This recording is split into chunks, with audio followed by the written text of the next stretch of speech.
the death of the passing of Iran's president, we would just say clearly that the world is a little bit safer place this morning because of that. He was clearly a malign force to the Iranian people and to Israel and the West. While he engaged in torture and terror, the International Criminal Court, I think it's important to note this morning, maybe ironically, they never targeted him or even considered arresting him. But instead, what we see right now is the ICC has chosen to target Israel with baseless and illegitimate arrest warrants, and it's attempting to equate Israel's just war for its existence with the horrific acts of the October 7th massacre. To us, this is just unconscionable. You have international bureaucrats.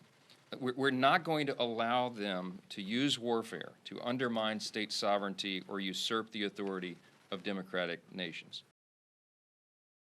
America should punish the ICC and put Karim Khan back in his place. And if the ICC is allowed to threaten Israel's leaders, we know that America will be next.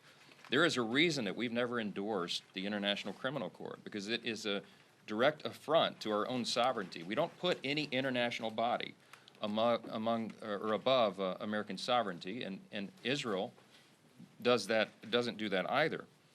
Congress is reviewing all of our options right now. We have some very aggressive legislation that we're going to push as quickly as possible.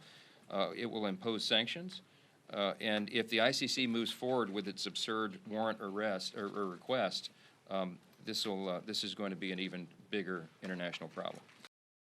And I will tell you that Israel is in a fight, an existential war for their very existence. And Hamas has made clear they want to eliminate the state of Israel. Hamas is a proxy of Iran, who has said the same thing. This is a high-stakes battle for the survival of a nation and our very close friend and ally, and a very important one. And it destabilizes all global affairs. I mean, the Middle East is a tinderbox, and now you got hot war going on there. We have to stand with Israel unequivocally, and we have to protect and help do everything we can to protect the Jewish people. What we've said about what's happening in Manhattan is, I've called it a disgrace because it is. It's clearly lawfare. They're clearly going after President Trump because of who he is, because he is he'll soon to be officially the nominee of the Republican Party for President of the United States. They've had him tied up for weeks in a courthouse when he should be out, have the ability to speak freely in the campaign and to be around the country. This is clearly by design. These prosecutors in these various locations have coordinated with the Department of Justice in Washington. Everybody knows what's going on. Everybody. If you look at this objectively, there's no way to look at this in any other way. The case is patently absurd. You've had every legal analyst across the board acknowledge as much.